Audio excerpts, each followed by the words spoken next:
Okay. Joanne, I assume you want to still wait for David before, and because your testimony kind of follows. I can go ahead with it. He just does a good lead-in. I'm sorry? He does a good lead-in, but I don't know if he's going to be back. I understand he went on an errand, so why don't we start Sherona Merel? Would you like to begin? And then we'll plan to go in this relative direction.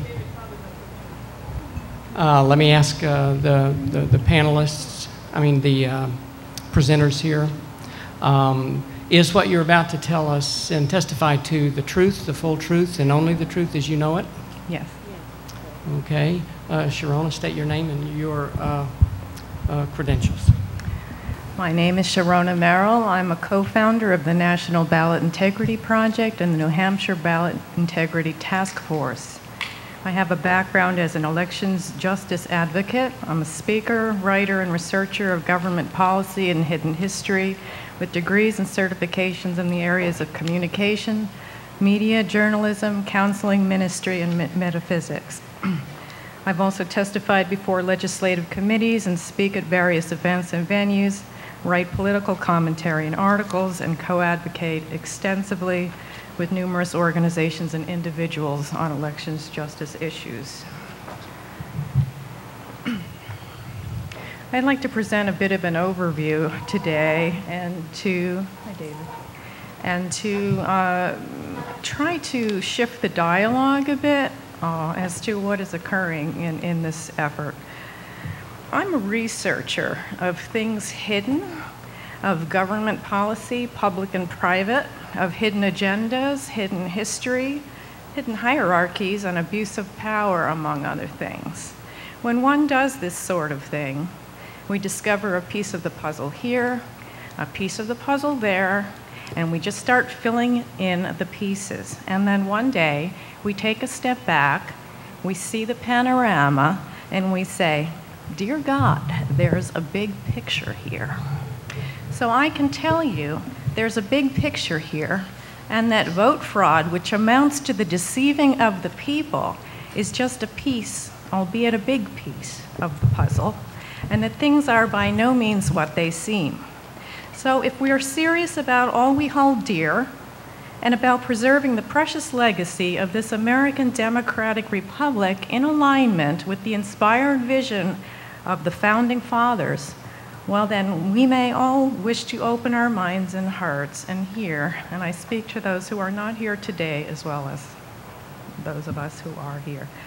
What's happening in America's voting systems, in fact the world's voting systems, is nothing less than a full frontal assault on democracy right under our noses.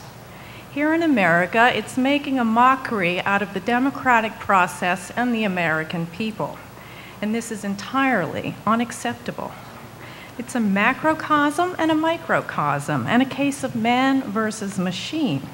This is not just about voting machines, however. It's about the machine of relentless corruption, greed, avarice, and absolute power corrupting absolutely. A malignancy within, and a metaphor in this moment for America itself. Research reveals that the top players in this distasteful game are by no means in alignment with the inspired vision of the Founding Fathers. In fact, they have a very different vision involving a plan for a centralized one-world government under the auspices of the United Nations. By definition, it involves the rendering obsolete of all sovereign nations and the introduction and unquestioned authority of transnational and global agencies and organizations such as the IMF, the WTO, GATT, NAFTA, the European Union, the Organization of American States, OAS, and others. Now, this is known to many as the New World Order. I'll say those words, the New World Order. That's what it's known as generally.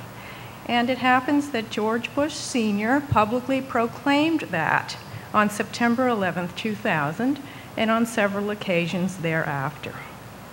Now, when you really think about it, whom do you know who would hand over their nationality, cultural and patriotic identity willingly.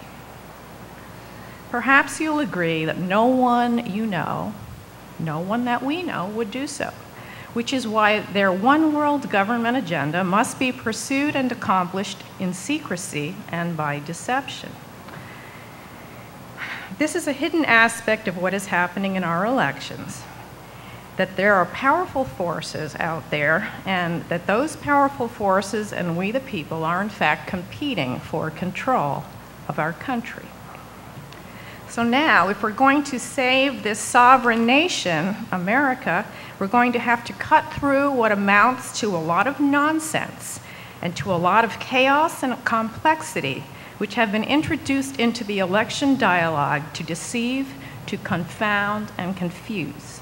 We must also acknowledge to ourselves and to one another that we cannot solve this problem solely at the level of machine error, witch technology, and long lines. To create chaos and confuse the enemy is an ancient battle strategy, and it's true that these people do know battle strategy and they have a battle plan. But what it amounts to is not much more than a clever ruse, a masterful con job being perpetrated upon the American people and upon our beloved country. What we need to do is call them on the con. Now, from whence we have come. Once upon a time, our beloved America was built upon great promise and the belief that we, the people, are endowed by our Creator with the unalienable right to life, to liberty, and the pursuit of happiness, which no one, no man, nor machine may undermine. Recognizing the timeless lessons of history and the inevitable foibles of human nature, the founders crafted a system of carefully considered checks and balances in which the people are the ultimate authority and government is servant to the people.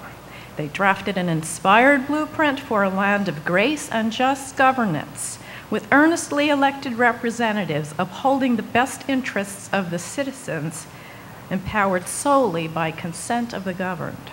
A nation of the people, by the people, and for the people, not of an elite and powerful few, a ruling class, or of a military-industrial complex, of which Dwight Eisenhower, in his last speech as president in January 1961, warned us well. All this was predicated upon a principled system of reasoned and fair elections, with representatives elected by both electors and citizens. So now, as we approach July 4th, 2005, what do we have here in our elections? What we have here in our American election system is one that has been turned over to a handful of private corporations, many with colorful criminal histories, operating under trade secrets protections and Fourth Amendment privacy rights. Repeated court decisions have held that computer voting machines and the invisible proprietary source code and software that record, count, and report election results cannot be inspected by public election officials.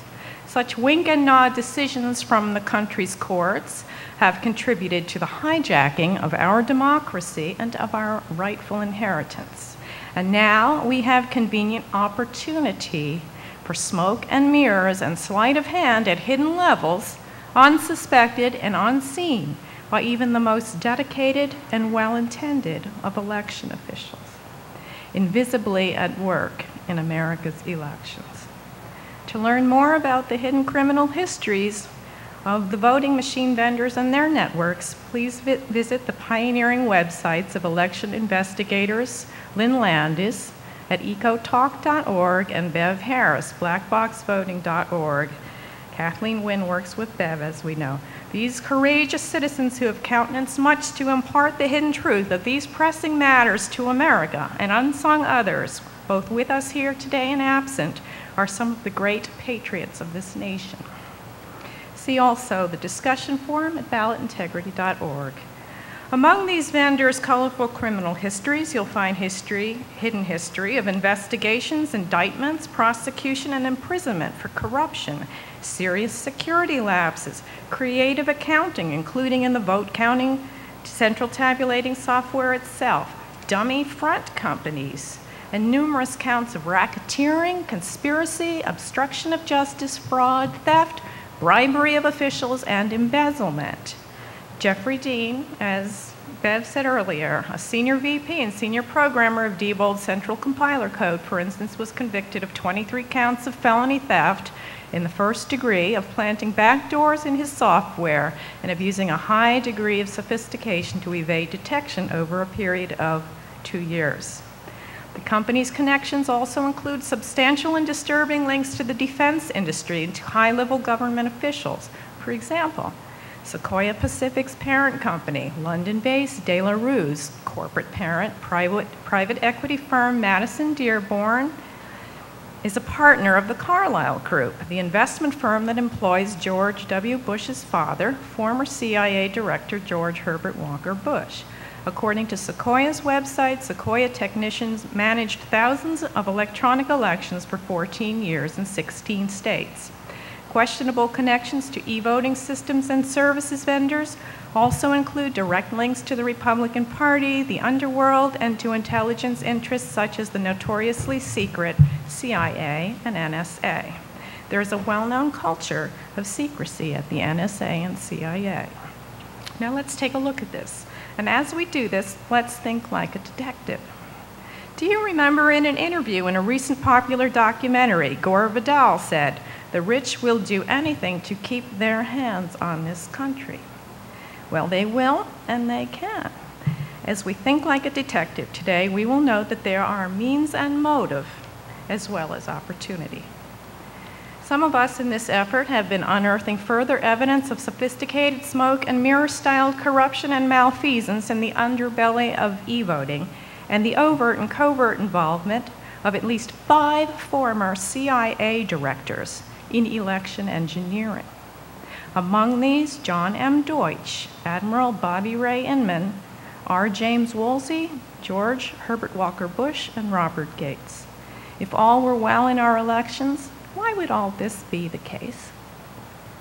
Further uncovered the direct involvement in election engineering of such defense industry insiders as former Secretary of Defense, Chairman Emeritus and signatory for the Project for a New American Century, and Carlyle head honcho Frank Carlucci. We find former special aide to both Dick Cheney and to Frank Carlucci, Admiral Bill Owens involved, and Robert Gates, directly involved in election engineering and connected with e-voting vendors SAIC and Vote Here. And additional questionable connections to Dick Cheney via Halliburton's association with e-voting systems and services vendors Anderson Consulting and Accenture. Also revealed the behind-the-scenes secret lobbying for the Help America Vote Act of the Washington, D.C. defense industry lobbyist ITAA in association with the so-called Election Systems Task Force, consisting of defense contractors and procurement agencies such as Northrop Grumman, Lockheed Martin, Halliburton Associated Accenture, and EDS. The folks in the Election Systems Task Force focused on the HAVA legislation and on succeeding in, quote, getting Congress to fund a move to electronic voting to create more business opportunities for themselves as integrators, unquote. As we can see, they succeeded, and George W. Bush happily signed the act into law in October of 2002. Next, we see the creation of the so-called Election Technology Council, formed by the major e-voting vendors themselves under the lobbyist ITAA umbrella, whose council members claim to focus in on ethics, a posture for policing themselves. Ever since its signing, the states, the citizens, and America's election officials have effectively been held hostage to HAVA. But realistically, for what? What has HAVA really offered us other than enormous ongoing expense, benefiting vendors and friends, and election questions, concerns, confusion, and chaos all across America? As for the HAVA money, for these suspect systems, judging from previous testimony, it would seem that we have been robbed. Regarding HAVA, let's ask ourselves, Why are we permitting ourselves to be held hostage to the god of Hava, as I call it? When the truth is that Hava has all along been the marketing tool and the political ploy of the very interests, partisan politicians and e-voting vendors, defense contractors, and certain intelligence interests who would see our cherished democracy robbed right out from under us. As we approach July 4th, 2005, we are headed in an unfortunate and dangerous direction in America's elections and need to immediately correct our course.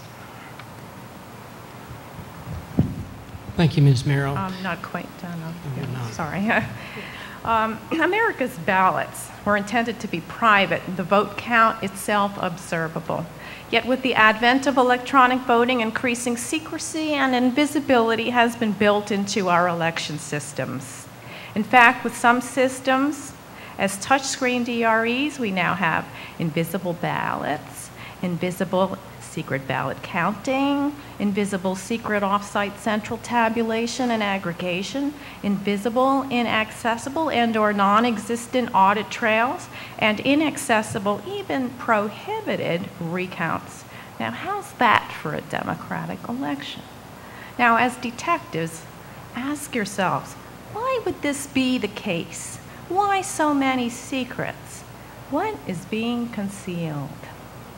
The reality is, if we look very closely at this, that the excessive degree of secrecy and invisibility now intentionally engineered into our voting systems has evolved to the degree that virtually any input or outcome may be manipulated entirely without detection. Now, we should just meditate on that for a moment. We should also not be fooled by the promises of the touchscreen DREs with the so-called voter verified paper audit trail, VVPAT, the voter verified paper ballot receipts. Here's why. Many of us will know of Dr. Rebecca Mercury, who's a Radcliffe Fellow and a leading computer technologist with elections expertise. In a section of a white paper entitled Urgent Threat to Democracy, the Case Against Computerized Voting, an Inside Look, which we distributed to the presidential candidates on the campaign trail, to certain key members of Congress and others, Dr. Mercury points out that, quote, any programmer can write code that displays one thing on a screen, records something else, and prints yet another result. How about that? Any programmer can write code that displays one thing on a screen, records something else, and prints yet another result. What this means is that an unsuspecting voter can verify that the receipt he receives matches and confirms his intended vote and walk away feeling all is well, when in fact something else entirely is secretly and invisibly recorded as his actual vote into the voting machine. The so-called voter-verified paper receipts, which are said to be a safeguard in case of recount or audit, are in fact in most cases never even counted. That is, not counted at all, much less openly. Yet if a hand count of the actual voter-verified paper receipts is not done in every case across the board and compared meticulously with the automated tallies of the touchscreen machines using the paper as the official vote count of record by which the accuracy of the automation is measured, VVPATs, voter-verified paper receipts, may in fact be ineffective, a Band-Aid at best. At worst, sleight of hand and smoke and mirrors. Certainly highly disrespectful of the citizens who are footing the bills for the folly.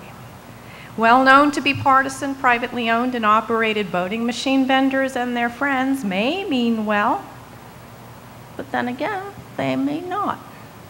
Well, how will we at all times into the future know for a fact? How will we know? Similarly, open source code software is a fine idea in theory, but in practice another matter, experts tell us.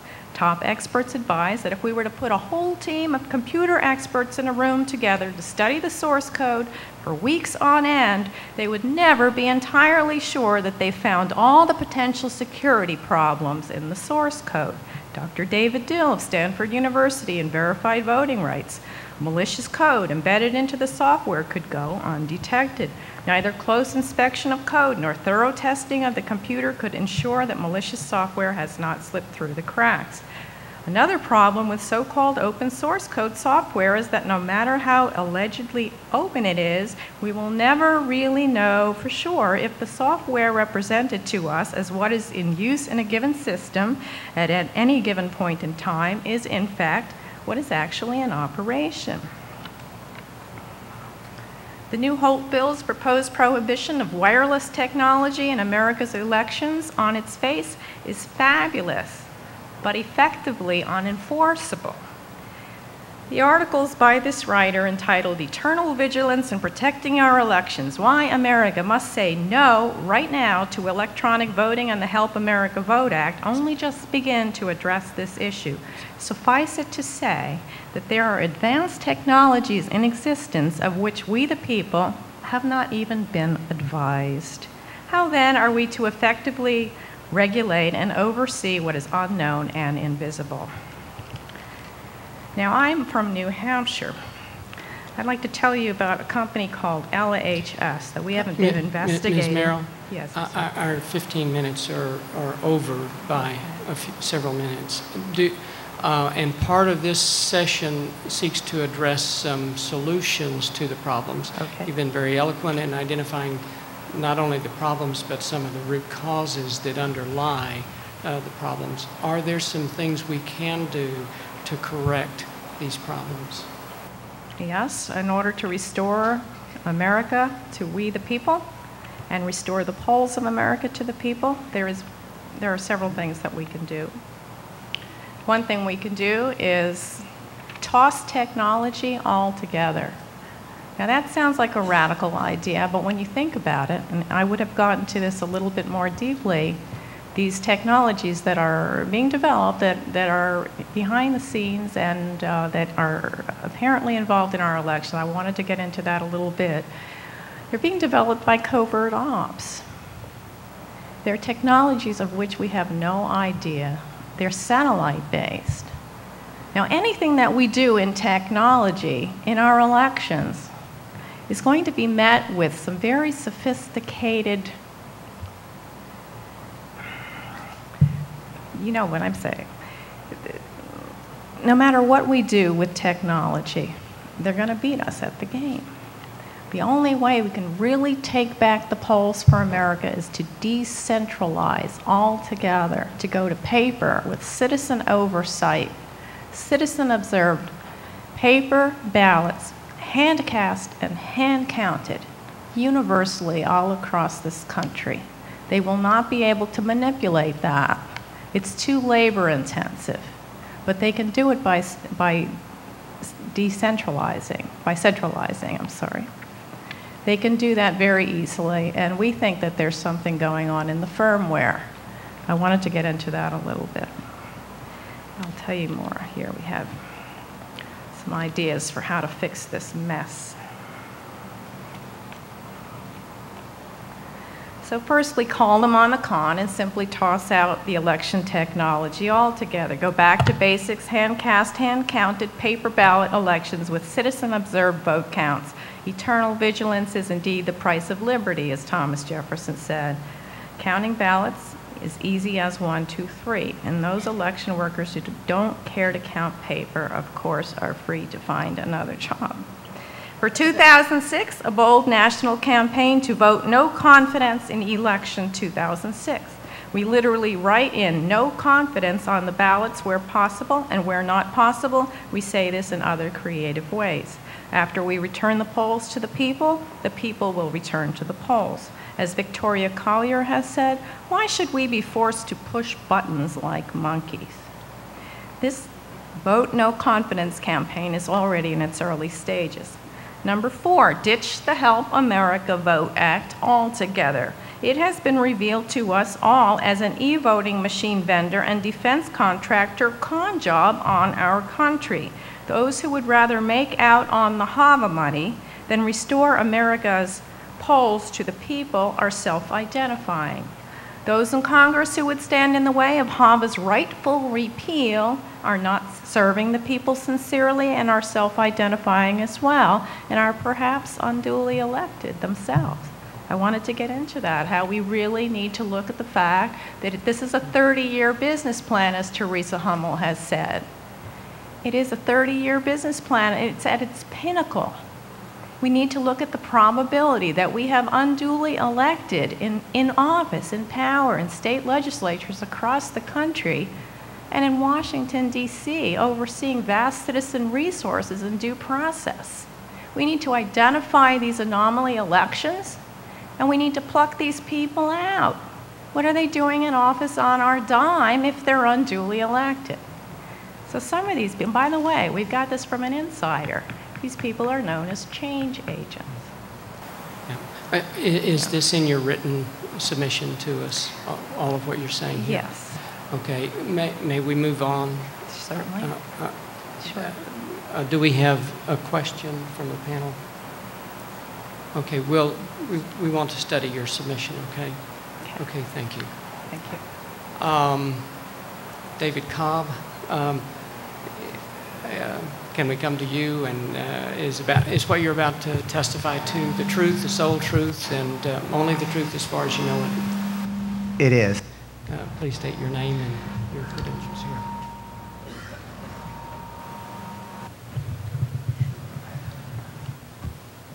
My name is David Cobb. I was the Green Party's candidate for President of the United States, and in the 2004 election cycle, I was the candidate along with Michael Badnarik of the Libertarian Party, who demanded a recount of the Ohio election. Thank you. Please. On Kerry, who may have in fact won the election. I guess what I would like to do is start with a really broad overview.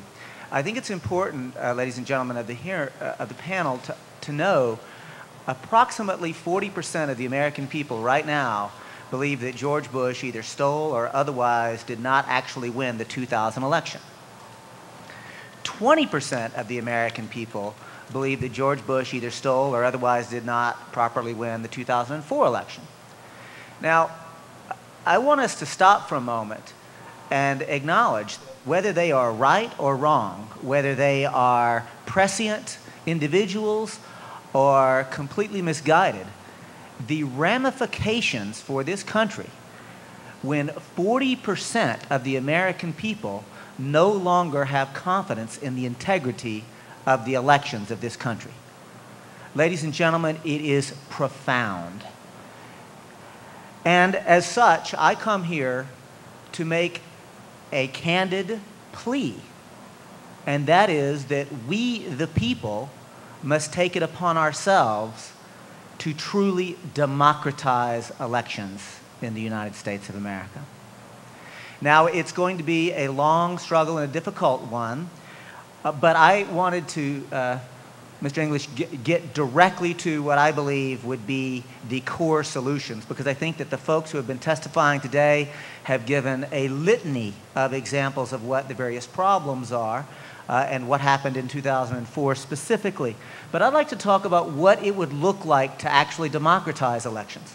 But before I even begin, I want to start with a rather obvious observation, that democracy is actually more than merely voting.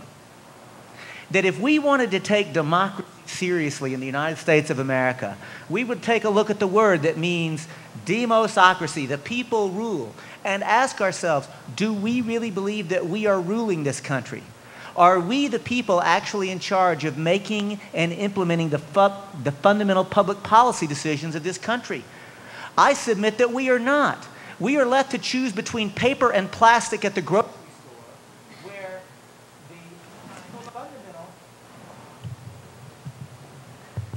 while the fundamental public policy decisions of this country are in fact being made, most by unelected, thank you, mostly by unelected and unaccountable corporate CEOs. Now, what can we do, though? Because I do believe that elections are a fundamental and principal leverage point to begin the democratization of the United States. If we're going to democratize elections, ladies and gentlemen, the first thing that we have to do is count every vote. And how shameful it is that we have to start there. But the reality is that we do not have confidence that every vote is being counted now. My suggestions on counting every vote are simple. A voter-verified paper ballot of record, number one. Number two, a mandatory random audit. Number three, the counting of all votes must be done openly and transparently. And if there is going to be any technology, it must be done using open source software.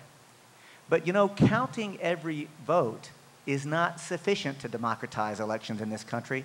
And with your permission, I would like to take the opportunity to engage in an expanded idea of what it would mean to actually democratize elections in the United States.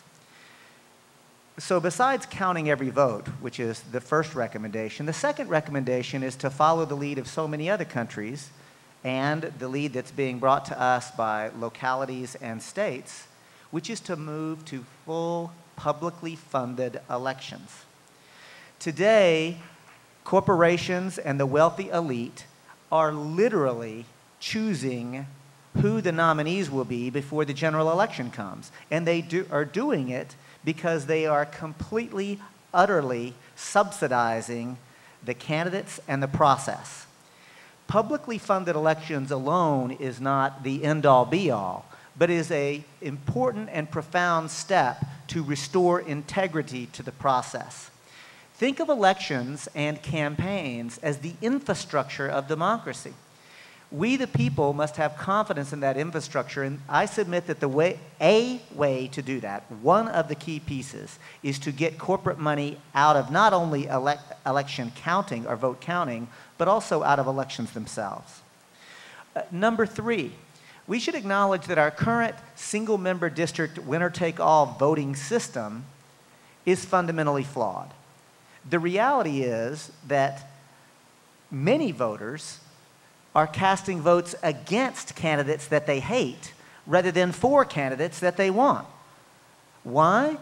Because the current voting system, which has gravitated towards a so-called, quote, two-party system, coupled with the corporate takeover of those two parties in the nominating process, forces voters to feel like only one of the two major parties might win. Instant runoff voting is a preferential voting system that liberates the voter and in fact encourages the voter to fully express her or his opinion about the candidates. Imagine a system that instead of only casting a mark next to one candidate's name, you as a voter are empowered to fully express your opinion amongst the candidates by saying my first preference, my second preference, or my third preference. We like to say that instant runoff voting is as easy as 1, 2, 3 because the voter simply says first choice, second choice, third choice. Counting the ballots or determining the winner is equally easy. You simply count first preference votes only and ask, did any candidate get a majority? Not a plurality, not the most first preference votes, but did any candidate get an actual majority, over 50% of the first preference votes? If so, that candidate is elected. If not, you eliminate the lowest vote getter because she or he can't win. They got the fewest amount of support from the electorate. But the people who cast their first preference votes for that eliminated candidate didn't waste their votes under the instant runoff voting. Why? Because they've already indicated their runoff preference. They've already indicated who their second choice is on that ballot. So now their choices are simply transferred to the remaining candidate, just as in a delayed runoff, only we have the advantage of having conducted our runoff in one election. So not only do we guarantee a majority winner, not only do we eliminate the so-called spoiler effect, but we also do it in one election, saving millions, and if this system were used across the country, literally billions of dollars in our elections. Another advantage to the instant runoff voting system is that it begins to move towards a more civil political discourse, a more issue-laden electorate. because the candidates know that even if I can't get a voter's first preference vote, I still would like to compete for their second or even their third preference. Instant runoff voting is a voting system that's being used right now in Cambridge, Massachusetts, San Francisco, California. It's going to be implemented in the next election cycle in Burlington, Vermont, and Ferndale, Michigan. And it's used throughout the world, Australia, New Zealand, London. The reality is it's used in many different countries during elections. And I like to remind folks that some of you baseball fans may recognize this as the way Most Valuable Player award is chosen in Major League Baseball. College football uses it for the Heisman Trophy. The Academy Awards uses it. And I'm proud to tell you that the Utah Republican Party is now using instant runoff voting to show that this really is a nonpartisan, a non-ideological way of actually choosing a majority winner. In addition, proportional representation for multi-seat elections would ensure that if you get 10% of the vote for a political party or an ideology, you'd get 10% of the seats. It's what the overwhelming majority of democracies in the industrialized world uses. My fourth suggestion is to open access to the ballots and the debates to third parties and independent candidates. I think it's stunning to acknowledge that it is easier to get on the ballot in Afghanistan, Iraq, or any of the countries behind the so-called former Soviet Union's Iron Curtain than it is in most states in this country.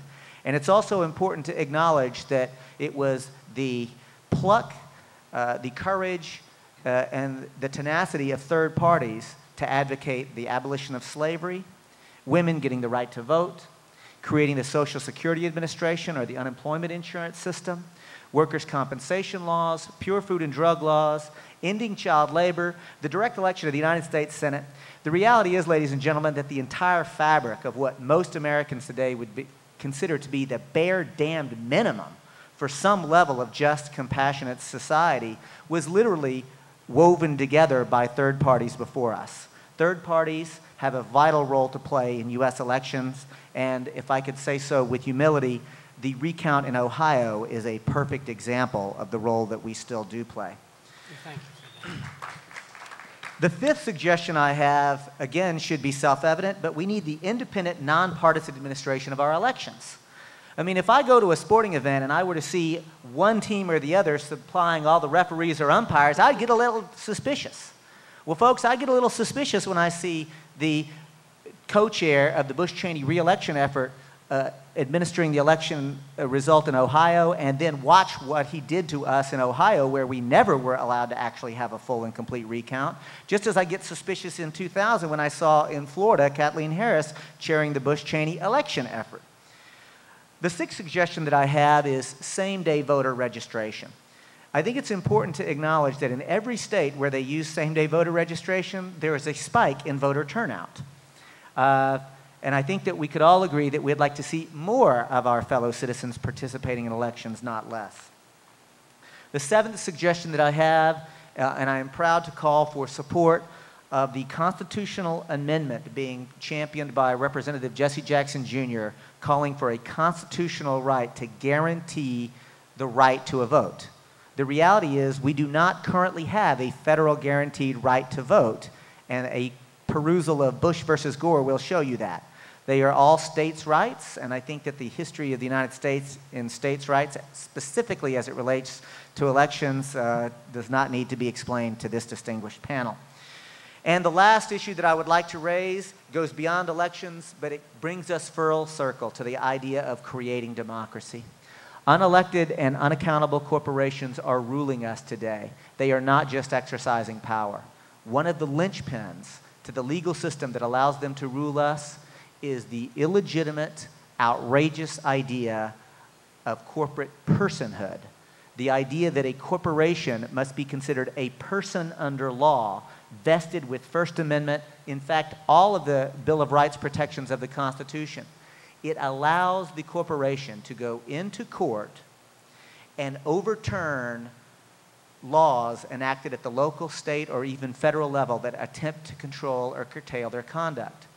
If you'd like to talk about corporate personhood more, I would love to talk about it during the question and answer session, but I want to be respectful of the other panelists and ensure that they have time to address this panel as well. Thank you. Thank you, Mr. Cobb. Do we have questions?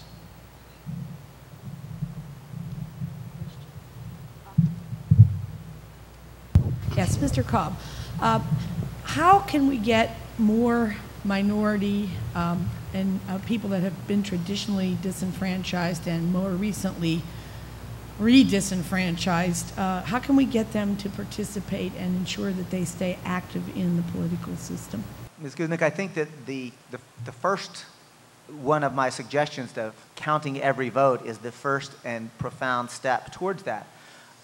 Because the reality is we saw in Ohio that African American voters and college students were specifically targeted by typical thuggishness, old school voter suppression tactics. In addition, though, recall that I mentioned proportional representation as a way to democratize elections. The reality is that proportional representation as a voting system actually will ensure a more equal participation and election by women and people of color. It is a way to ensure minorities, whether they are racial minorities, ethnic minorities, or political minorities, ensure that they actually have a seat at the table. And the reason that I call for proportional representation is not merely because it would help alternative parties, independents, or third parties, but because it would begin the process of creating a genuine pluralistic society where all voices are heard, and we can begin the process of actually creating a country where there is respectful dialogue about all different ideas. So proportional representation, I think, would go a long way towards getting people of color more actively engaged in the process. Other questions?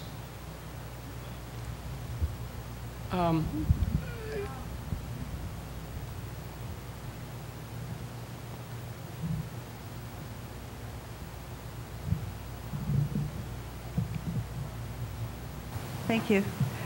Just one quick question. I love majority of your ideas, and I wondered if you might consider adding to those ideas that you espouse request for county and state election offices to release the detailed precinct-level vote type data that would permit independent analysis of vote counts in order to detect patterns that indicate, vote miscounts.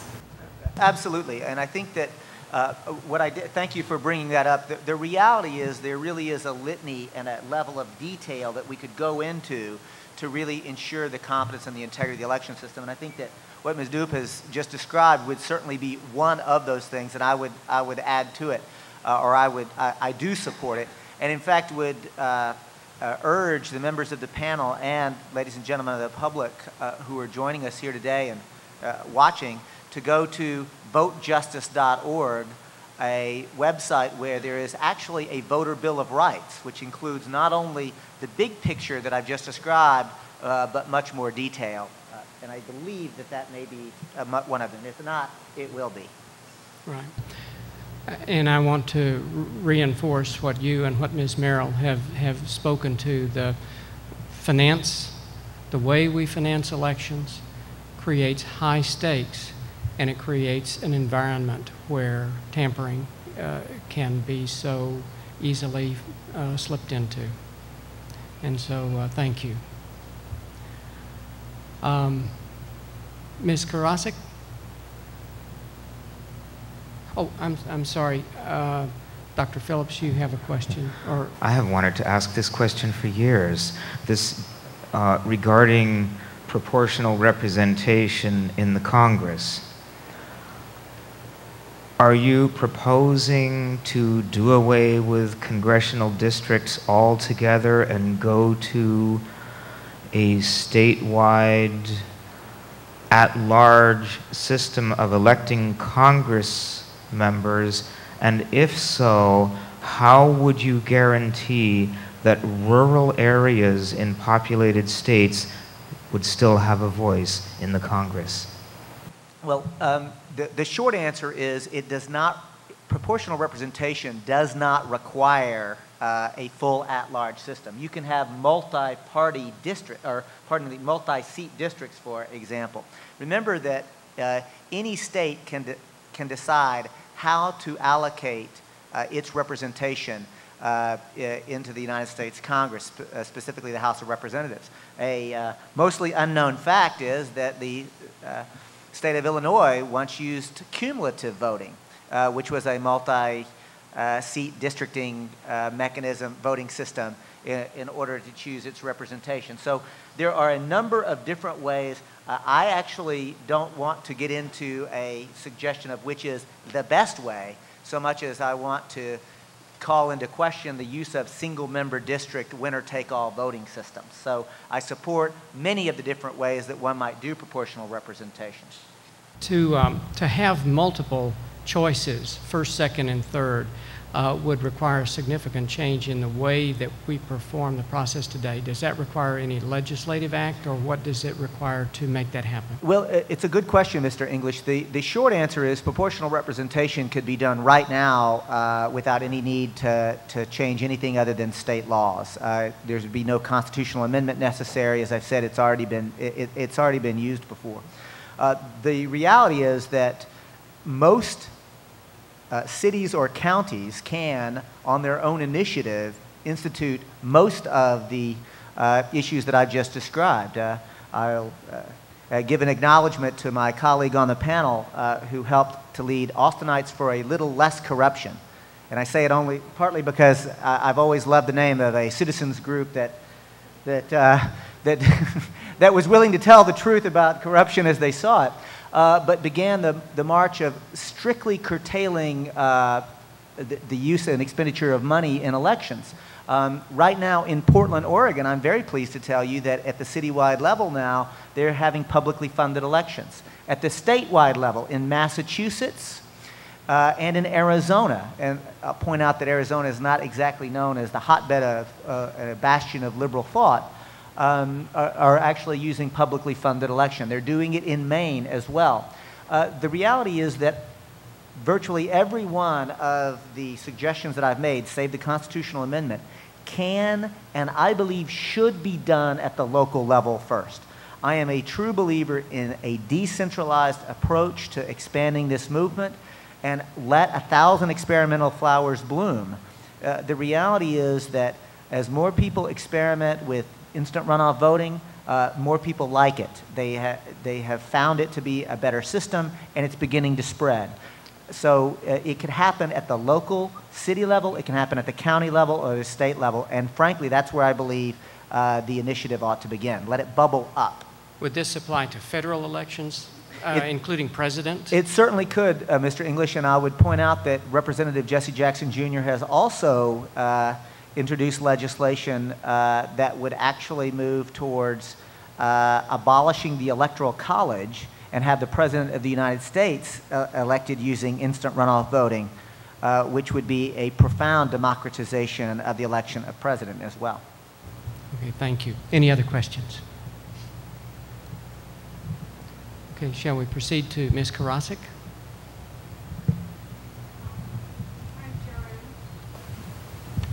Karasek, and I have practiced law for more than 30 years, and I graduated with a JD doctorate from Case Western Reserve University and studied pre-law in undergraduate.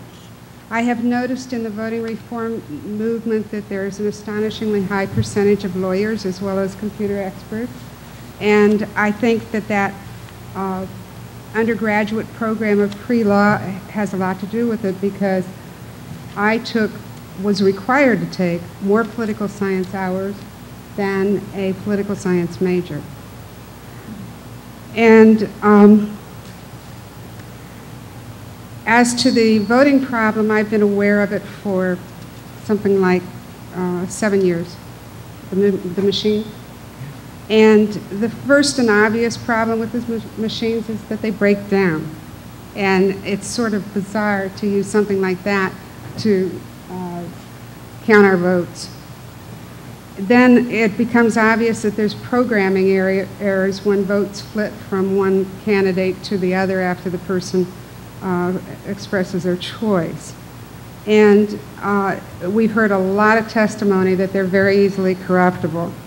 So I have been against voting machines before 2004. But I hope that recounts would straighten it out. Well, I wasn't impressed with the results or the ways of the 2000 recount. And in the 2004 recount in Ohio, which was only possible because of David Cobb and Mr. Bednarik, we found out that a recount wasn't going to work either, because Ohio law requires a 3% count, not a full count, and that was news to me. And in addition, they are required to pick the precincts that they count randomly.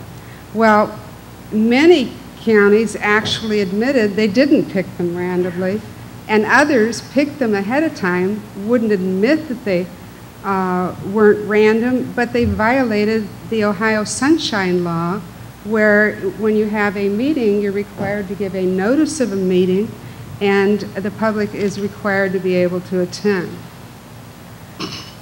At that point, the Ohio recount tipped me off that I must do more than believe in paper ballots with hand counts, and my husband and I both agreed. And I'm taking the year off to work on paper ballots with hand counts. And the question was how to do this. One thing that happened was it became aware, especially in the recount, that working with the election boards for paper ballots and hand recounts was probably a very vain hope. And then we've had problems with the legislature and laws on this, especially this year in Ohio. And so working with the legislature would be a massive struggle in Ohio, since they're Republican-dominated House and Senate. A statute wouldn't work because they can change the statute next year. So I came to the conclusion that we need a constitutional amendment. The constitutional amendment process in Ohio requires 10% of the signatures on the petition to get it on the ballot,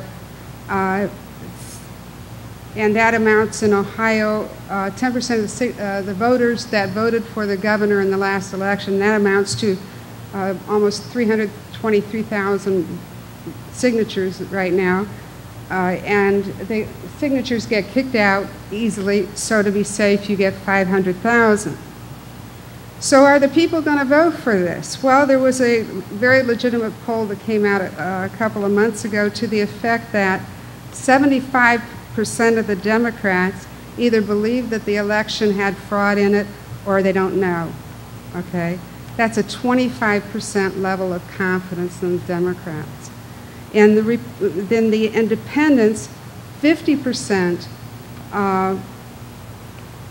have either thought it was fraud or don't know. And so that's a 50% level of no confidence there. And with the Republicans, 25% either believe it was a fraud or don't know.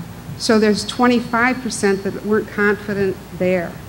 Right there, I got about 50% of the votes is the way I see it. And I sure would like to knock on any Democrat's house door and ask for a signature. It would be pretty much a walkthrough. Anyhow, it also requires an enormous amount of money. I'm told it requires a minimum of $3 million because there has to be advertising. You may have to pay people to get the signatures on the petition. And I have ways to solve that in addition. Okay, well, what about the concept of a constitutional amendment for paper ballots with hand counts? I've named it Constitutional Amendment to Protect Ohio Votes. And there's a few left over there, but a lot of people here seem to have picked up my sample copies out there. This is what I have written. It's essentially my final draft. I have set up to have 3 lawyers, one of which is a legislative commission retiree, and working to get 2 other federal and state legislative commission people to work over the writing. I'm not a legislative lawyer, and I would like some expertise in that. I've run this through the internet for about the last 6 weeks, so a lot of people have had opportunity to comment. There was one change that I heard that needed to be made, and I haven't heard any other suggestion. Essentially, it has no machines with software shall be permitted to count votes. No machines with modem-type devices shall be permitted to count votes. All votes shall be totaled at each precinct by hand. No votes shall be counted without at least 2 people from different parties present. And then handling the problems of fraud with paper ballots and hand counts, because it is not Shangri-La. They have problems too. The difference between voting machine problems and paper ballot counts is paper ballot counts are more obvious, and also voting machine errors can be done in multiples. In fact, some believe it was done in the millions of votes in this country in 2004. So the first thing I was heading off was stuffing the ballot box. If you make the ballot box clear, you can't have hidden compartments with ballots. And another one was that a security problem. For instance, in Lucas County, they left the poll book on the counter at lunchtime. It's gone, never to be found in like 8 months, I think. And what they should do is keep them under lock and key with 2 keys, with no person having access to both of the keys, and always another person of another political party having access to the second key. Can't open it up until you have those 2 people. Another safety procedure is the public shall be allowed to observe the voting and the vote counting. At the time of the voting, they can take photographs, but they cannot photograph a voter in their ballot. At the time of the counting, they can video camera record what goes on in the counting process. These people are selected randomly, submitting their names, having them pulled, and that should take care of politics issues, and they're selected in public. And news media shall be permitted to observe the voting and the counting, and with video camera. And the totals for each precinct, their precincts get the counts, and the counties add up the counts from the precinct, and the state adds up the counts from the counties. The totals of the precincts shall be posted at each precinct, and that happens, and the totals of the county shall be posted at each county, and they'll be posted at each state for all observers to view and copy. There shall be only oral or paper copy transfers of vote totals from precincts to counties, from counties to state. The state election authority shall not transfer the state vote totals until the official count is posted in the office of the state election authority. No machine shall be used to transfer vote totals until the vote count is official. Okay. Now, well, is it practical, people want to know? How much does it cost? In Canada, they have... Okay. You may finish. Please finish your thought. Okay.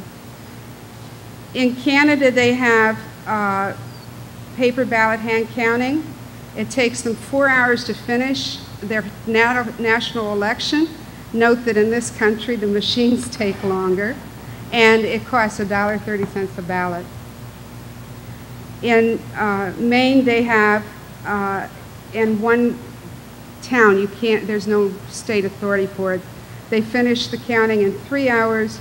They do it at 85 cents a ballot if you compute it at the typical counting rate or estimated county rate of $13 an hour, or, the staff rate. And Germany has such an accurate counting system that they take 2 weeks to count the votes, and they count and recount and recount. Meanwhile, the people rely on the exit polls, and it's famous for the accuracy. And I can go on. Okay. Okay. Okay. Some people worry about, well, what are you going to do if you take away the machines? What happens to the disabled? What does HAVA say? Well, first of all, HAVA permits paper ballots.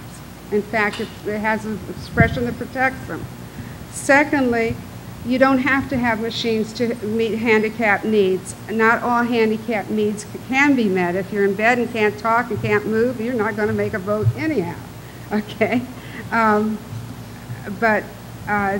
For blind, they have 2 systems of templates with audio records and tactile ballots like Braille. Okay? And so after we got this all done, are we going to get our vote counted really? I mean, you know, we're not trusting the machines. They're going to let them count our vote on the constitutional initiative. No way. We're going to do a parallel election. Lynn Landis came up with this idea. The people go and vote, and then you wait outside the line, which is in Ohio 100 feet, and you have this booth that they're invited to sign up that they voted this way. That will make a effective challenge to the election, and that'll make the people and the voting machine companies and whoever know that they're being checked and they better be honest. Okay. Now, the reason that I came here when I'm really working in Ohio and not in the rest of the country is because I want other states to pick up on this. I now have 5 states that are looking into this for their state, and there's 18 possible states. Not all states have a constitutional initiative provision. And you need a constitutional initiative because the state can change your vote. You know, they can just mess up what's the statute that you got by initiative. And if it's constitutional initiative, that's the bottom line. They can't change it. Thank you, Ms. Karasek. I had a question on the video, the photography, and the audio-visual recording. Does that pose any privacy issues or problems for the privacy considerations? There has to be limits in the stationing when people are voting so that no news reporter can photograph their ballot. And obviously, if you have a voting poll behind a curtain, the camera can't get inside the curtain. But in some states, I understand that they vote at a table with no privacy at all, which was a shock to me when I found that out. And the stationing of the photographer, like the news reporter, would have to be like in a corner so that they couldn't see it. But it's a secret ballot system we've got, and that should never be allowed to be violated in this situation. And then to follow up on your observation, you said after people leave the polls at a far enough distance, there be another place where they can attest to for whom they may have voted as a mechanism of a kind of a polling audit. Is that right? Is that right? Is that what you said? Mm-hmm. Are there any potential negative side effects to having such a in other words, could people come in to stuff that polling place, come in multiple times, for example? I know, because they have to sign their name, and then their name is secret. Their name is secret because it's folded under unless it's actually needed for a challenge. But you know, you can't have a bunch of different names. Okay, and of course this would not be an official thing, but it would be a mechanism to identify potential and then discrepancies in the vote itself.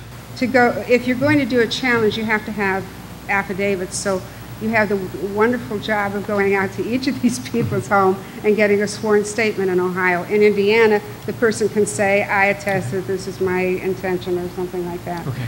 But Ohio requires a notary. Okay, thank you. Other questions? Okay, thank you very much. Ms. Curtis. That was That was very, very interesting. I was listening to every word.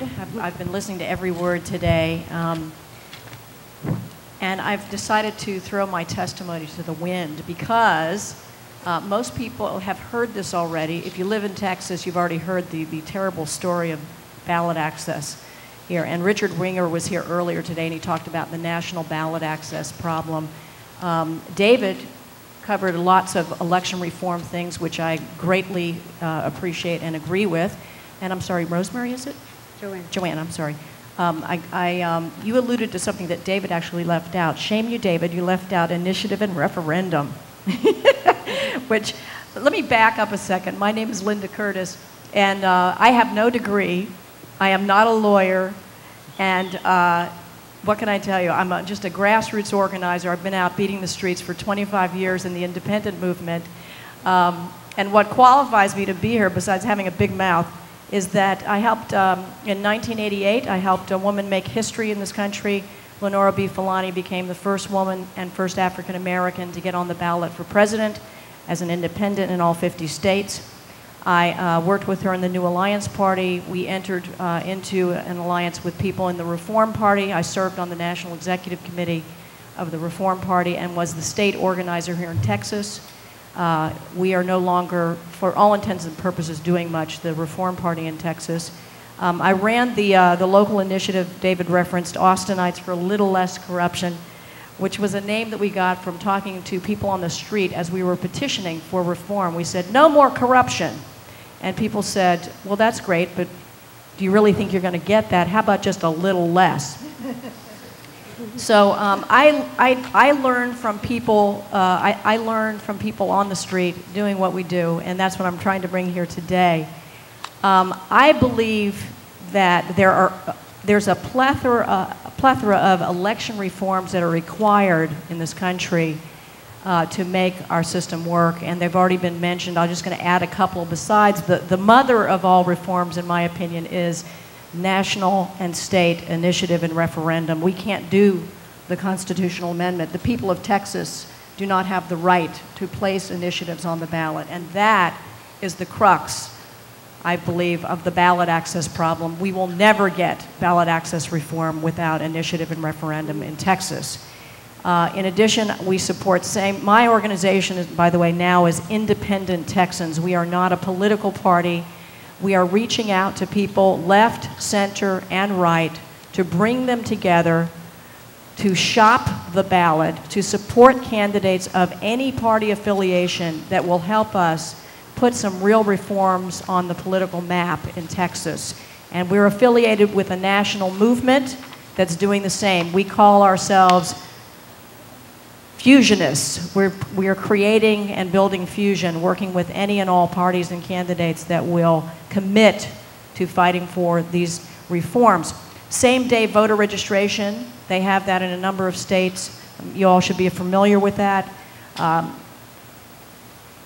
want to say that in the last election, we found out about a needed reform that we didn't even know about after Ralph Nader had been viciously attacked by the Democratic Party, who foolishly spent millions of dollars trying to keep him off the ballot, pissing off independent voters across the United States of America, rather than reaching out to us and telling us why we should vote for John Kerry.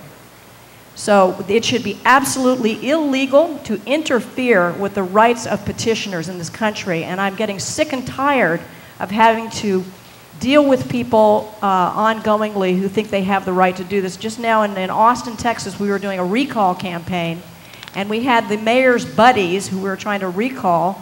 They hired some young toughs to come and harass us and stand in front of us and yell in people's ears to try to get them to stop signing petitions. This is an outrage that should never happen in this country, and I hope everybody in this room, whether you love Ralph Nader or hate his guts, has nothing to do with the importance of us standing up and supporting the right of people to run in this country and be heard and be on the ballot.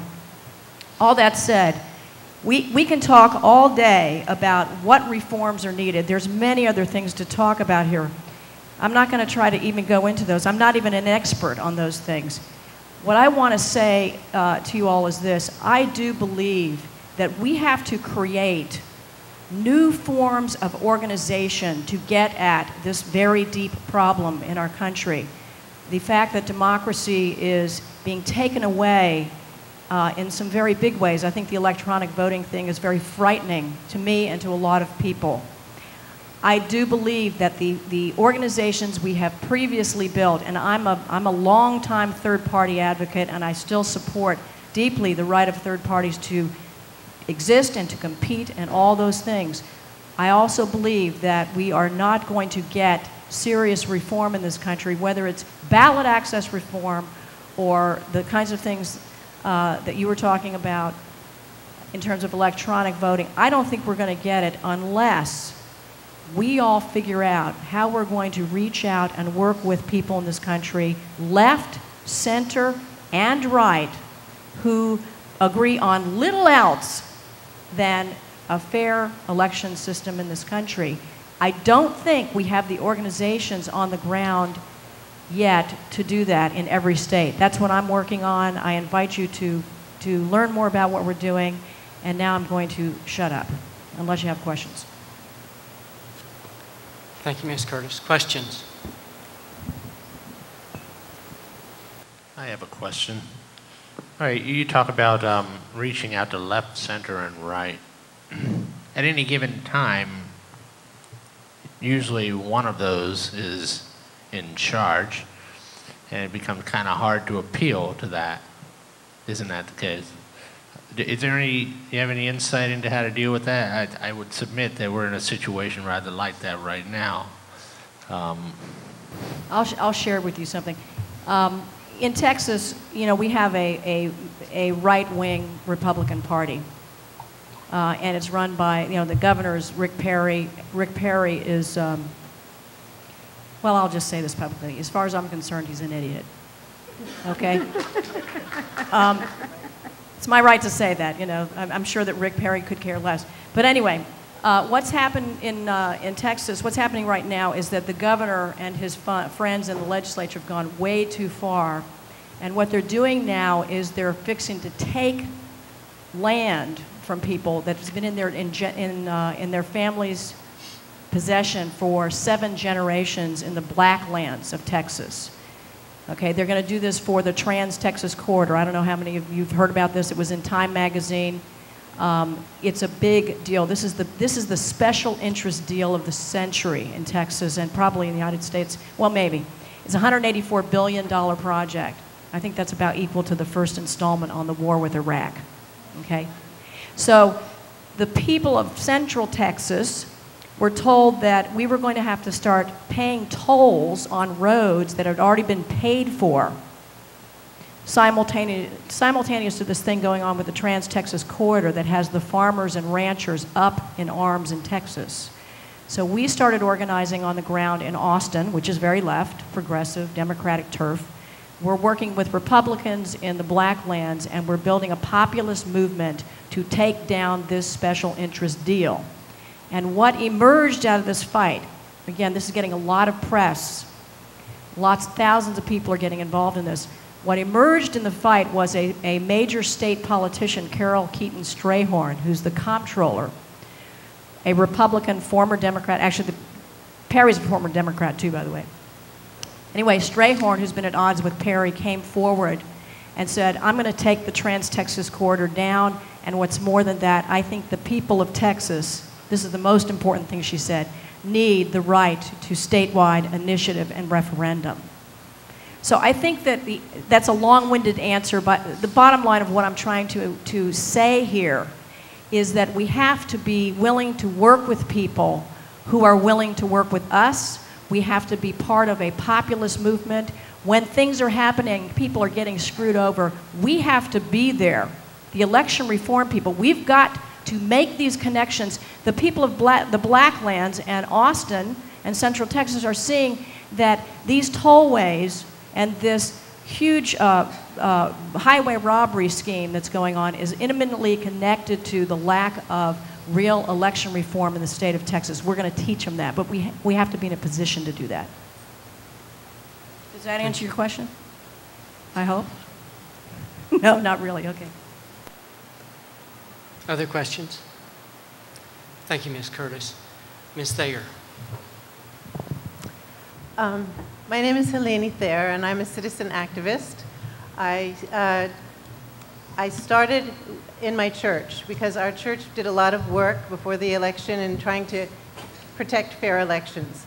And I had a vision at that time that was very clear to me that the only way to really be sure that we got the values of that we're so passionate about in our church and in our personal lives was if we actually were able to elect the people, if we were actually able to persuade others of our views, convince them to go along with what we thought, and then get people to vote and then have their vote be counted. So without the vote, there was no way to get any of our other values. So I didn't do anything except just work on trying to get the vote, and in my book, that's verifiable elections. So we began first working for verification of our vote. But later on, we formed another group, not in our church, called the Citizens for Voting Integrity, and that we began to be much more clear about the fact that what we really need is to get right down to the bottom of it, which is hand-marked, hand-counted paper ballots. And that's what our lobby group is promoting now, but we have to face political realities, so we know that we can't get necessarily what we want, but we want to be very, very clear about what we want. I think that before we can get anywhere, we have to at least know our most ideal situation, and we are very clear that that is hand-marked, hand-counted paper ballots. Now, that being the case, we have to deal with a variety of other things, and one of them, well, there are voting machines. We know there are voting machines. There are different kinds of voting machines. One of the kinds is optical scan. Now, this is not a great voting machine. Bev Harris shows that it's not a perfect machine, but it uses hand-marked paper ballots, and that's the key, because those hand-marked paper ballots can be counted, and we think they should be and must be counted, and therefore, we want the optical scans, because they don't hurt anything. What we need is to have the ballots be counted. Now, the DREs are a completely different matter. They do all 4 tasks. They mark. You don't even get to mark your ballot. They cast it into the dark hole.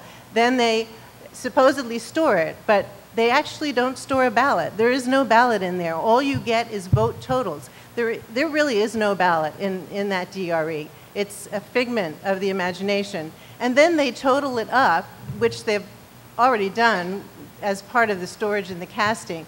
And it is completely impossible to know what has gone on in all those 4 steps, because when you have more than one step, you can't audit it. So the optical scans you can completely audit. Now, another machine that's very interesting is the ballot marker designed specifically for the disabled. And that, again, uses a paper ballot. It will not be hand-marked in that case, but it can be verified, which is a form of an audit. And the way it is verified is if you are not visually impaired, if you're movement impaired, which is one of the main reasons we need these machines. If you're movement impaired, you can, unless you're also blind, visually verify that ballot. If you are blind, and you actually could use a template in some cases, but I have to just mention that I brought a template to a conference for the American, well, I'm getting the name mixed up, but the American Council for the Blind, and I had the first guy asked to try it. He had a tremor, and although he didn't have a major disability that was visible at all, he had a tremor to the point where he couldn't use the template. So there's going to be a lot of people with movement disabilities who are probably going to need some kind of a machine. Now, the good thing about the ballot marker is you can verify it visually if you're not blind, but if you are blind, you can verify it by a readback. Now, what you want, if you want to have absolute perfection in the system, is you want that readback to be 100% independent of the machine. Right now, it is technically, let's say in the AutoMark, it is independent of the machine, but you can't tell by looking at it because it's all an integral machine and it looks like it's all the same thing. But according to the testing and according to the documentation that I have so far, it is actually independent even though it is integral to that machine. But in any case, you can have an independent readback, and that's what we need to have if you want perfection. But anyway, let me delineate what it is about democracy, what it is about specifically the DREs that are completely antithetical to democracy. Because those are the ones that are used in places like Maryland and Georgia with absolutely 100% of the state with no paper trail at all. And those people, they're in a real fix. So the reason the first thing is they're non-transparent. And what that means is that an ordinary non-technical citizen cannot observe what is happening to his ballot. And ordinary non-technical citizens cannot observe the vote count. And that means we have a secret count.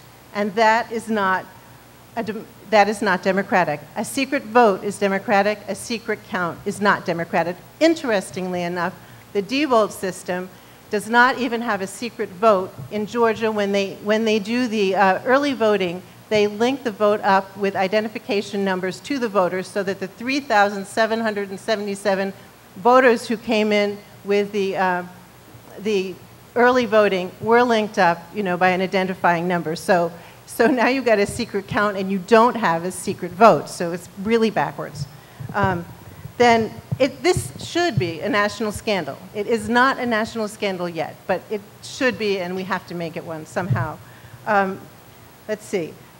Yes, you have the paper trail with the DREs, but this is a big red herring because those paper trails are never counted. They're never counted, and what's more, if they were verified by the voter, they're not in a parallel format, so you can't see what you just voted on this little tiny piece of paper. So many, many errors exist, and you have to exert a tremendous amount of diligence to verify it, and many people are not that diligent. The good thing about a hand-marked ballot, which you get with the optical scan, is you see it while you're voting, and it's the same format, and you tend to verify it as you voted. So that is why a verified paper audit trail is really not a very good system at all.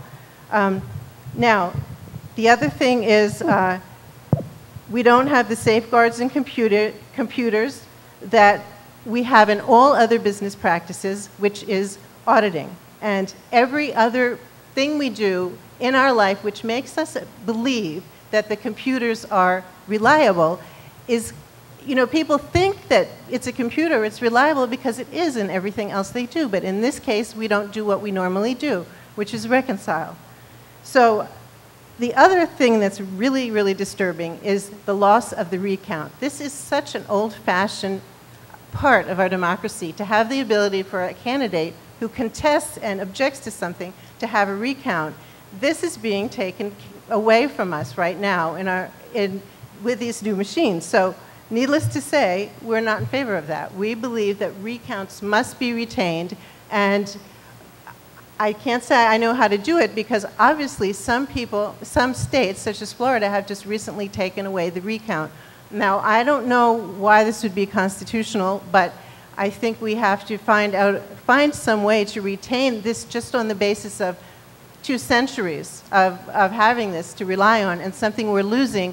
And until they passed that law in Florida, we were losing this without any decision by legislatures, simply de facto loss of something that can't be done in the machines, but that we normally expect to be done.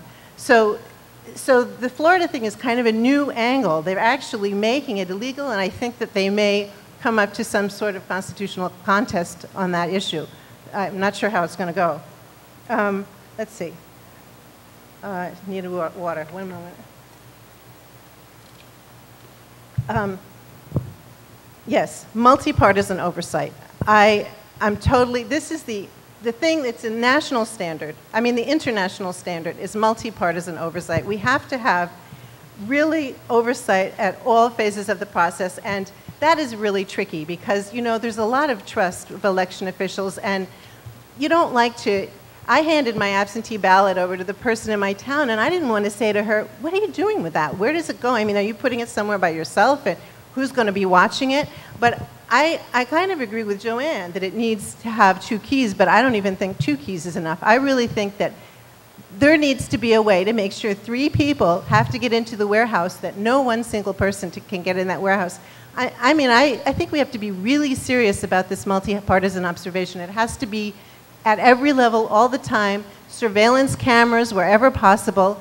And the biggest thing for security when it comes to the ballots and what's going to happen to the ballots is if you count them on election night, and this is key, we need to count them on election night, then you don't have this horrendous situation with chain of command where they're in warehouses for God knows how long, where you go to court and try to get recounts and you only get partial recounts. You don't have people spending all of that money to try to get something that they actually never succeed at getting, which is recounts. And you also have, it's really quite ludicrous, because there are so many ways, as Kathy Dopp suggested, to do all kinds of audits and statistical analysis and look into it in great detail and, you know, have partial recounts and then go and randomize them and then go maybe to the next level. And ultimately speaking, it would all be so simple if we just did a simple hand-marked, hand-counted paper ballot right from the beginning. And we would avoid all the complexities. People think it's so much more time-consuming, but they forget all the time that takes to go into training of the other people, you know, the time they have to speak to the vendors, that, you know, to figure out what machines to buy. They don't count a lot of what the time investment is, and the money investment. If you compare even op scans, which are much, much cheaper than DREs, if you compare that to the slight amount of labor that is involved with hand counts, it comes out to be a lot less. And I've talked to county clerks in different towns around Massachusetts, and they told me between 3 to 5 hours. I'm assuming in a bad situation it might run to 6 hours, you know, for the counting. One place in Upton, Mass. had done a hand count in 2002 and a OpScan count in 2004, and she said with the cost of paying the labor and a few other things, it came out as a wash in terms of money. But the really interesting thing is she didn't include the price of the optical scan because Hava had paid for that. So she didn't even count that as part of, you know, what the cost of that was. So, and that's the bedrock bottom dollar, but I really, if you could give me just a couple of minutes more, I want to talk a little bit about the disability issue, because there is a big red herring there too. We have a huge hue and cry now from the disability community about accessible. If you know, the Rules Committee heard Jim Dixon and David Dill and quite a few other people just last week. And Jim Dixon was up there saying, referring to DREs as accessible machines. He never mentioned DRE for a single second. He said this accessible machine, that he just said accessible machine. What he meant was a DRE. Well, the really ludicrous thing about it is, if you take a look at actually what Diebold, ES&S, and Sequoia are offering, it is not anywhere near as accessible as the Automark. They do not, I think I handed you all that documentation. They do not, Christopher Reeves could not have voted, and David Dill had one moment to stick this in, and then he was cut off in his testimony. But Christopher Reeves could not have voted on any of those DREs, Sequoia, other machines. They don't have a SIP puff. The Automark has a joystick, a SIP puff, and color contrast things, and all kinds of wonderful, and plus it is also something that, being a one-step process, is much more easily verified. So we have a situation where we really have to counteract all this misinformation that is coming out of certain branches of the disability community. They do not speak for the whole community. They have received a lot of money from various ways, and they're in partnership. The National Federation for the Blind is in partnership because of a $1 million grant for a research institute they have. So what we need to do is investigate the background of some of the disabled organizations that are promoting these DREs, and we have to clarify that they are not as accessible as other choices. Thank you. Questions?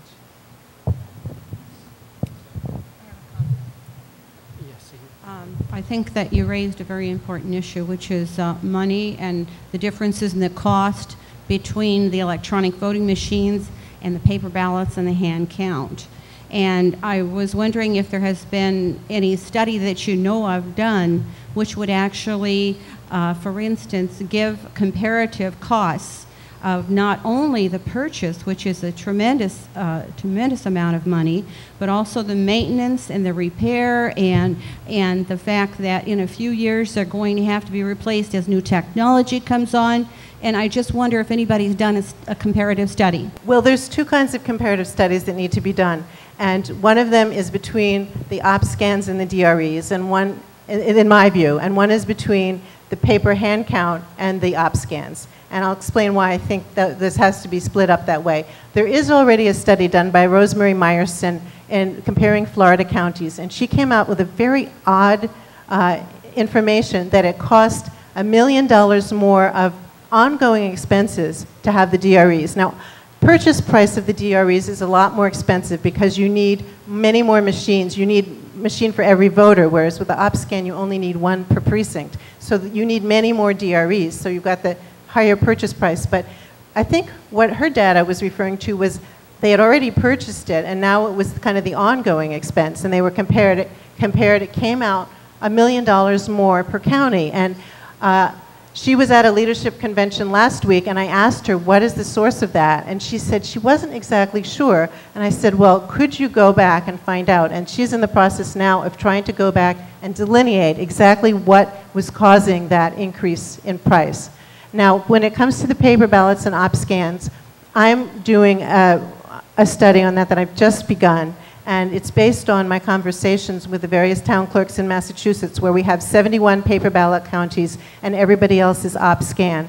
So I think it's going to be pretty easy, especially since we just, turned over, to make some comparisons, but that study isn't done. Now, there may be other studies that have to do. There is the per vote study comparing Canada to America, which I think is $10 for the vote in America and $1.85 or something like that in Canada. So I believe there are some other stories, but possibly Joanne might know those studies. Where did I get the dollar cents an hour figure? Oh, I worked that out because they talk about how many people they use. Your mic. I worked that out because they talk about how many people they use and how many hours they use it. And then I calculated it at an estimated $13 an hour rate. Well, there is a study somewhere, because I've heard this figure, $10 a vote for the U.S. versus, $1 or so for Canada. So maybe I can find it for you. David? Okay, let's see if I can get a line in. I'd say ask Lynn Landis. Right, she knows everything. Anyway, I applaud the speaker here and agree with all the things that you're doing. And I just wanted to add a case from Arizona, and it has to do with the same thing, the lobby from the blind. And the blind were lobbying against even the OpScan machines as an infringement on their privacy. And we have the Secretary of State of Arizona, Jan Brewer, who we out in Arizona who know who she is and what she does, put her maybe a rival for Kenneth Blackwell or Catherine Harris, maybe the next number one here. At one point, she acknowledged the Automark. I mean, people have quotes from her praising it as a nice device. But subsequently, she put through legislation, or proposed it, which got passed in spite of a lot of good counsel, saying that there cannot be any paper trail because this is an infringement on the blind. And there was an enormous, the legislators that I talked to or communicated with by email said that they had hundreds of phone calls from blind people saying that this was going to infringe on their rights. And they published, they therefore passed a bill saying no paper trail. Then we sent all kinds of emails to the governor, who's a Democrat, and she didn't read our emails or anything else. She didn't veto it.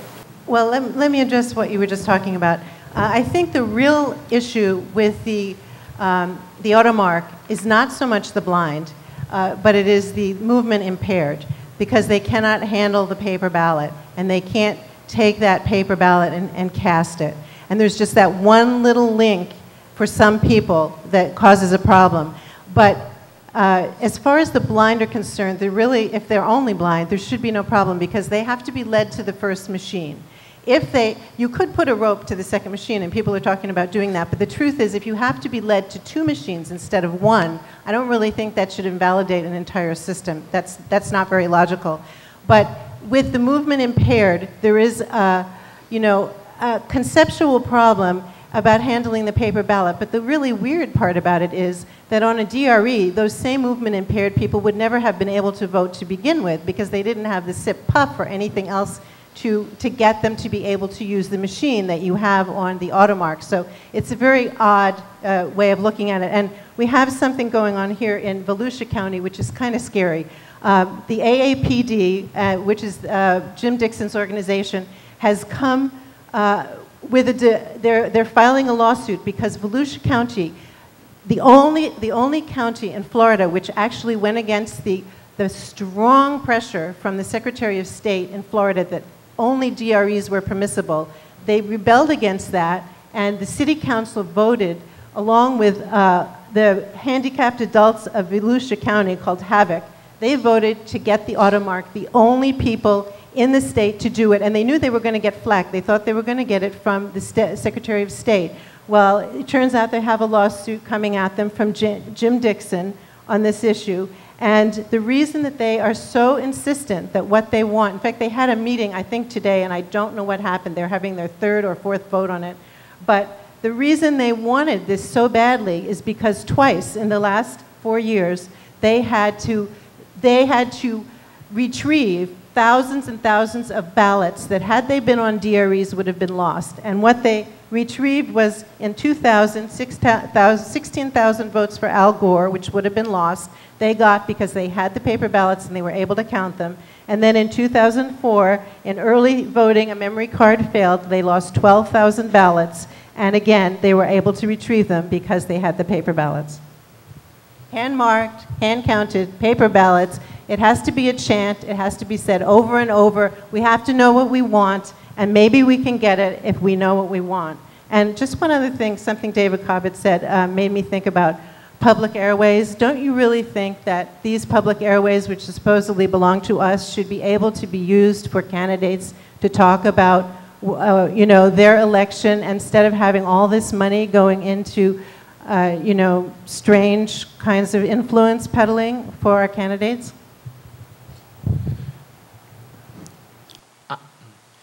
Seth. Okay, I had a comment.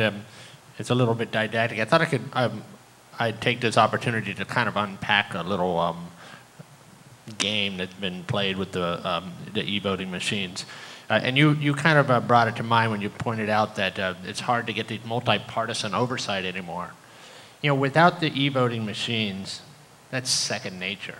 Everybody there understand they have their role and there's nothing else they can do because anybody else could call them to task for that. It's there.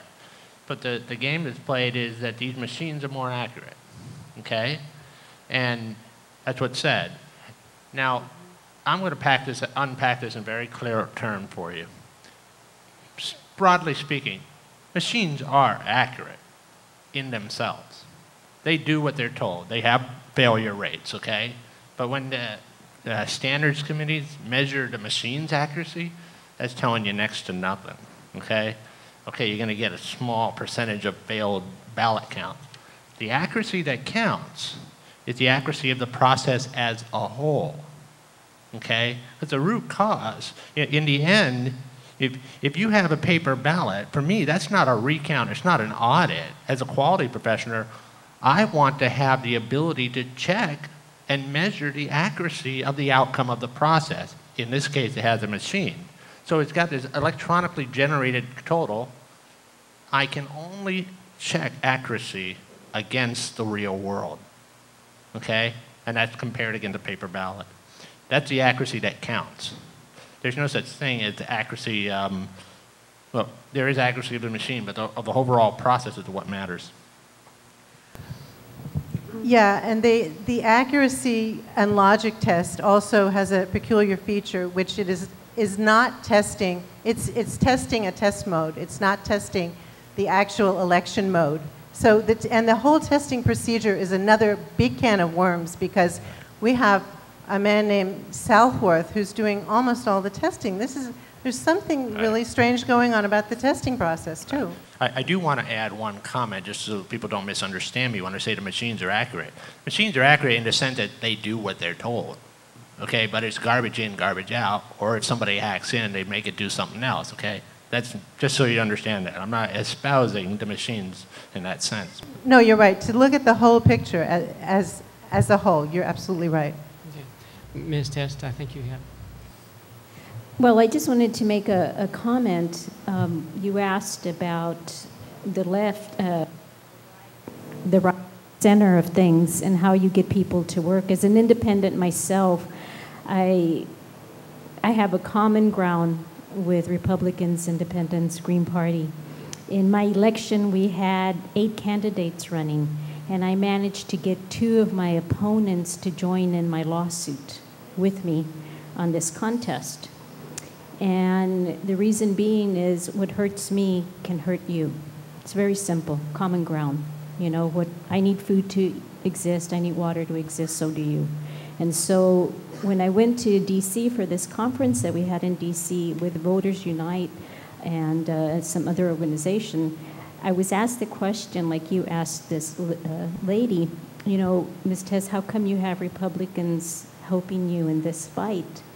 Well, we all have common ground. And again, it boils down to one thing. If it costs me money, it's going to cost you money. And if it hurts me, it hurts you. If it benefits me, it benefits you. And so that's the common ground that I've laid with them, besides years of networking with them, because we fight issues that, again, are common to all of us, regardless of what party we belong to. Going to the question that Ms. Robertson asked, in San Antonio, when I went ahead and contested the race, we had done it with the ESS Ivotronics. And when I contested it and brought up some of these issues, the city elected for the runoff to use paper ballots. Of course, their excuse was that it was cost effective. Uh-huh. Not that they were worried about every broad, where am I? Over here? About everything that I had brought up concerning the machines. More? Move? So, but the reality was that it was cost effective. It would have been approximately, and I'm not sure about what the accurate figure is, but it would have been something like close to $700,000 with the runoff election for the whole city, as opposed to when they elected to go back to the paper ballots, it was only around $300,000. So there is a savings there. I just wanted to make those comments. I just wanted to mention that what Cynthia had said in her testimony, where she was not able to prove fraud and she was being asked to prove fraud by the court, this is the exact reason why these machines are undemocratic. Because the fact that you cannot prove whether there is fraud or is not fraud is the issue. It is not proving the fraud. The fact is that if you cannot prove it, this is undemocratic. And I said I started out as a Unitarian Universalist for verified voting, and our 5th principle is the empowerment of democratic values in the society at large. So that's how I got started with this, and that's where I'm coming from. Okay. Ms. Karasek, and then.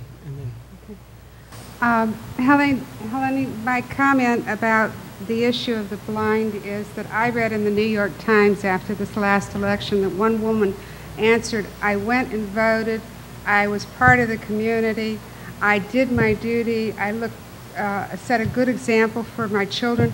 I don't care if my vote counted. And I'm like stunned. and then I don't think very many people are airheads, but I really thought that was an airhead. And I don't think the blind are airheads. Yeah. And I think they want their vote to count too. And they don't really want the machines. And a couple of blind organizations have been given money by the voting machine companies or the Republicans or whatever, and they are supporting machines, but I don't think blind people really are. Well, what you're talking about is a placebo vote. It's the experience of feeling good while you're voting. That's a misunderstanding of the point of what it is to vote in this country. And we're collecting, affidavits from various blind organizations and blind people.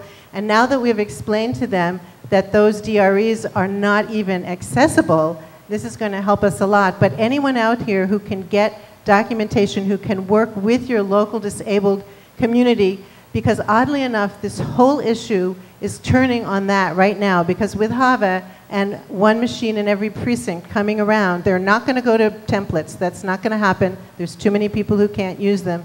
So we need to work with the disabled community and explain to them some of the issues of democracy and also accessibility issues. We have more than one value in a democracy. Accessibility is one value, but you cannot have only one. There's a whole number of them, and I went through a whole number of them. We have to consider all of them.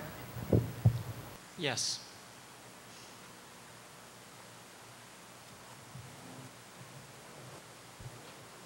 It's hard for me to sit all day and not have a microphone in my hand. I'm Pokey Anderson. I do radio at KPFT, a Pacifica station, and I've been studying this for 2 years. And I think Lynn's left, but I wanted to just send out kudos to her. When I first talked to her, she said, paper ballots, paper ballots, paper ballots. And I was like, what's in the water in Philadelphia anyway? And I have come around to her view. On the issue of the disabled, how cynical can you get to use what should be a right, a human dignity, something that shouldn't be taken from anyone, and use that as a shield to hide your garbage electronic voting behind. If you look on Diebold's website, you'll see the words Strategic Partner, National Federation for the Blind on Diebold's website. Yeah. But my point is actually a new point that hasn't been raised today, remarkably. And that is that if you have a bank, you have a bank examiner.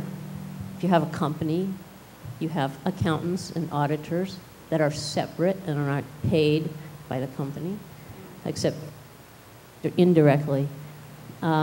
If you have a government agency, you have a GAO that's supposed to keep track of things.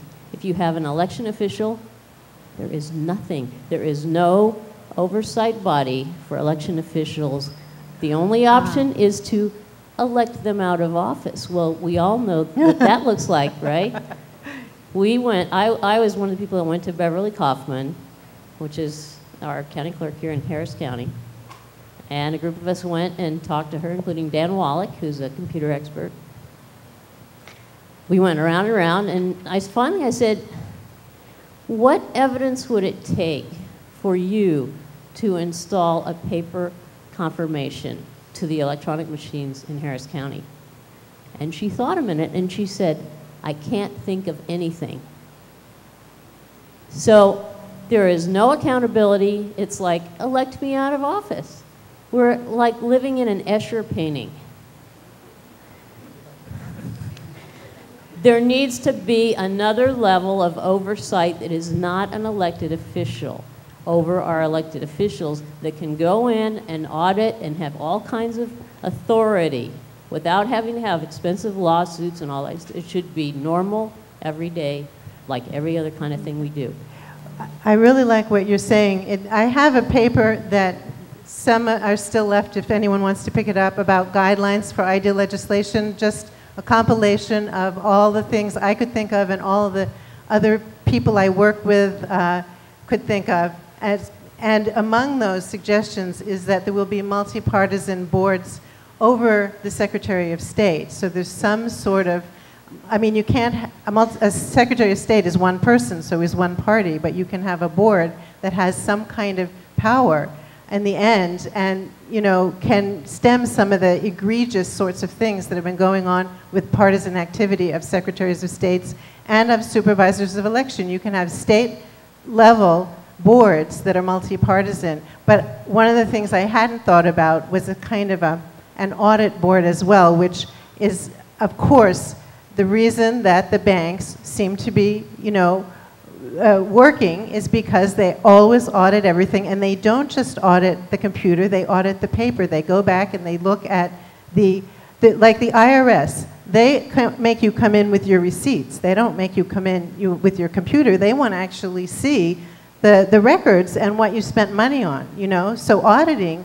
is everywhere, and it's all done in the same kind of a way, except in one place, and that's voting. Ms. Curtis. I just want to try to get back to something I was trying to share about this thing called fusion. In a lot of states, including Texas, there are already election laws on the books that can help us, believe it or not. In the state of Texas, we have open primaries. Lots of states have open primaries. So, you know, Vicki Carper and I've been talking about in Austin, how could we do something for, you know, on behalf of electronic voting reform, and we just didn't have the numbers of people that it would take to do what you were talking about, you know, in terms of having people there at the polls to do the mock election, for example. That'd be about 11,000 in Ohio. 11,000 people. You got to get 500,000 signatures, about raw signatures, to get this the constitutional amendment on the ballot. So how do you get to the kinds of numbers that we're talking about? We're talking about mass organizing. We could talk all day about these solutions. You know what? We're never going to get them unless we get smart and tactical, and we build, and we go into the Republican primary, we go into the Democratic, whatever is tactically the right thing to do for the moment, the overall movement on behalf of reform. So I just wanted to share that. I don't know if I was connecting with you, Seth, when you were asking this question. Strayhorn's going to run for governor. She's already said she's running. She's going to try to take Rick out. And Democrats that I know, and independents that I know, and Republicans who are sick of the Republican Party that I know, Greens that I know, are actually considering going into the Republican primary to take Rick out. But what are we going to get by electing Carol Strayhorn? Hopefully some serious election reform in Texas. Thank you. I'd like to respond to Pokey's observation about oversight. Every large corporation in America that's publicly traded is subject to the Sarbanes-Oxley law. And if you're not familiar with Sarbanes-Oxley, it calls for absolute accuracy of the financial data that people use to make investment decisions about buying or selling stock in those companies. And Sarbanes-Oxley requires them to have strengthened their audit procedures and their audit processes, and to have an independent audit board and they have strengthened the degree of independence and separation of that board. CEOs and CFOs must sign their statements, their financial statements, attesting to the accuracy of those financial statements under penalty of fine and imprisonment, with fines that can be as much as $10 million if it's inadvertent, and $20 million per instance if it is flagrant. Wow. And this is the kind of accountability that I think is called for in these important election processes. Do we have any comments from people on the board, further comments? We have a few announcements, and we have, is Kip here? I'm sorry, you're right there. Of course, Mary Beth. I have a brief comment. This issue of the disability community, first of all, not being aware or saying they don't care about the need for auditability is a very serious one to this whole movement. And I think this panel, it would behoove us as a quality control, a quality assessment issue, to look at how elections are serving that area of, because they are a customer, basically. They participate in the electoral process, and they need to be accommodated. But I'm also concerned that we need to get more information as to how we can help them, the disability community, become more aware of the need for auditability as well as just being able to cast a vote. I think we also need a little more investigation about why there is this kind of promotion of the DRE so heavily. It's rather bizarre that they've selected certain machines that they stand behind. There's actually a really good DRE if you're going to have a DRE, and I don't believe we should have one, but I like this company very much, and I hate to knock them down, because they have really worked with the disabled community and tried to come up with good interfaces. It's AccuPoll. They have open source software. They have a SIP puff. They have the color, for the colorblind contrast that they can change, and they've they've really done their homework. They're not part of this big monolithic group of companies. They're a small independent company. I don't know too much about them, but I know they really are trying to do it right. They have open source software. It's still not worth it to go in and try to figure out if they're using the right software that they said they were, if somebody had an opportunity to do something to the software. And with what's happening now with communication devices and Bluetooth technology and the power line technology that can come into a building via the electrical wiring, in another 10 years or 20 years, we're going to be in a whole new ballgame in terms of interception. And as you know what happened to LexisNexis and MasterCard in the last year, past few months, they have spent a huge amount of money. They have, you know, they have professional security experts to protect their assets, and they were not able to protect malicious entry into their system. So how are we going to do it? We have to consider the vulnerability with new technology of communications if we go with these machines.